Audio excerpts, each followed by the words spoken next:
મિત્રો સવારમાં ખોડિયાર માતાજીના દર્શન કરી શકો છો। વિડીયો ગમે તો લાઈક શેર કે સબસ્ક્રાઈબ કરજો। કોમેન્ટમાં લખજો જય ખોડિયારમાં।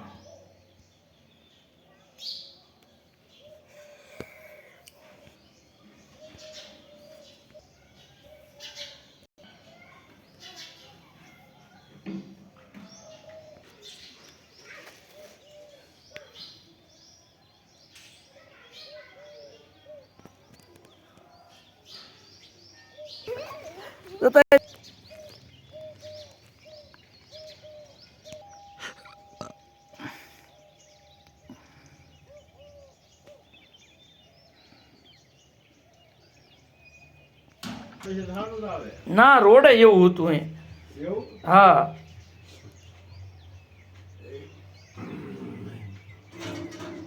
પાણી ચાલુ કર્યું ઘઉંમાં આજ કરવું છે।